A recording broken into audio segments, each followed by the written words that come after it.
Hello friends, welcome to Cookify. Friends, இன்னைக்கு நம்ம பாத்தீங்கன்னா பிரெட் ஆம்லெட் செய்யறோம். இந்த பிரெட் ஆம்லெட்டுக்கு சீஸோ, மயோனீஸோ, கெட்சப்போ, மின்ட் சட்னியோ எதுவுமே தேவையில்லைங்க. இந்த ரெசிபிக்கு தேவையான பொருட்களோட லிஸ்ட் ஸ்கிரீன்ல இருக்கு, மறக்காம நோட் பண்ணிக்கோங்க. இப்போதான் நீங்க நம்ம சேனலுக்கு வரீங்கன்னா மறக்காம சப்ஸ்கிரைப் பண்ணிட்டு பெல் நோட்டிபிகேஷனை ஆன் பண்ணிக்கோங்க. ஃபர்ஸ்ட் அடுப்பு ஆன் பண்ணி ஒரு பேன் வச்சுக்கலாம். பேன் ஹீட் ஆனதும் 1 டேபிள் ஸ்பூன் அளவுக்கு எண்ணெய் ஆட் பண்ணிருக்கேன். 1/2 டீஸ்பூன் அளவுக்கு நறுக்குன இஞ்சி, 1/2 டீஸ்பூன் அளவுக்கு நறுக்குன பூண்டு ஆட் பண்ணிருக்கேன். காரத்துக்காக ஒரு பச்சை மிளகாய் ஆட் பண்ணியிருக்கேன். இது எல்லாத்தையுமே சேர்த்து மீடியம் ஃப்ளேமில் குவிக்காக ஒரு தடவை வதக்கிக்கோங்க. அடுத்ததாக பார்த்தீங்கன்னா இது கூட ஒரு மீடியம் சைஸ் பெரிய வெங்காயத்தை பொடியாக நறுக்கி ஆட் பண்ணியிருக்கேங்க. இப்போ வெங்காயத்தை கண்ணாடி பதம் வர வரைக்கும் வதக்கி எடுத்துக்கோங்க போதும். இது கூட பார்த்தீங்கன்னா ஒரு மீடியம் சைஸ் தக்காளியை பொடியாக நறுக்கி ஆட் பண்ணியிருக்கேன். தக்காளியை கம்ப்ளீட்டாக சாஃப்ட் ஆகுற வரைக்கும் வதக்கி எடுத்துக்கோங்க. அடுத்ததாக பார்த்தீங்கன்னா 1/2 டீஸ்பூன் அளவுக்கு மிளகாத்தூள், தேவையான அளவுக்கு உப்பு, ஒரு 1/2 டீஸ்பூன் அளவுக்கு கரம் மசாலா ஆட் பண்ணியிருக்கேன்.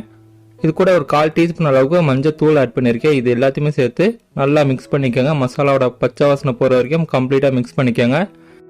இப்போ நம்ம ரெடி பண்ண இந்த மசாலா ஒரு மிக்சிங் பவுலில் ஆட் பண்ணிக்கலாங்க. அடுத்ததாக இந்த ரெசிபிக்காக நான் ஒரு 3 முட்டை எடுத்திருக்கேன். இந்த 3 முட்டையும் நம்ம உடச்சி இந்த மிக்சிங் பவுலில் ஆட் பண்ணிக்கலாம். இது கூட பார்த்தீங்கன்னா 1 டேபிள் ஸ்பூன் அளவுக்கு நறுக்குன கொத்தமல்லி எல்லாம் ஆட் பண்ணியிருக்கேன். இது எல்லாத்தையுமே சேர்த்து ஒரு தடவை நல்லா மிக்ஸ் பண்ணிக்கோங்க.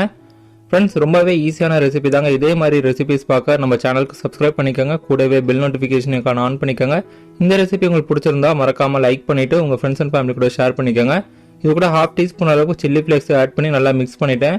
அடுத்ததாக ஒரு பேனை அடுப்பில் வச்சுட்டு ஃப்ளேம் பார்த்தீங்கன்னா மீடியம் வச்சுட்டு லைட்டாக ஆயிலில் கிரீஸ் பண்ணிட்டு நமக்கு தேவையான அளவுக்கு இந்த முட்டையை பேனில் ஊற்றிக்கோங்க. ஊற்றிட்டு நல்லா பேன் ஃபுல்லாக இந்த மாதிரி ஈவனாக ஸ்ப்ரெட் பண்ணி விட்டுருங்க. ஸ்ப்ரெட் பண்ணிட்டு ஒரு 2 பிரெட் ஸ்லைஸ் எடுத்து நல்லா இந்த மசாலா எக் கூட நல்லா கோட் பண்ணி விட்டுருங்க.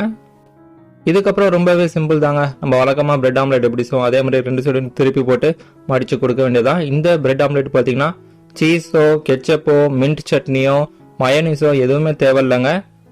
ரொம்பவே ஈஸியாக செய்யக்கூடிய இந்த பிரெட் ஆம்லெட்டை உங்கள் வீட்டில் ட்ரை பண்ணி பார்த்துட்டு உங்களோட ஃபீட்பேக்கை என்னோட ஷேர் பண்ணிக்கோங்க. அதே மாதிரி இந்த வீடியோ பற்றின உங்களோட கருத்தை கமெண்ட்டில் சொல்லிட்டு நம்ம சேனலுக்கு சப்ஸ்கிரைப் பண்ணாமல் சப்ஸ்கிரைப் பண்ணிக்கோங்க. Tata, bye by.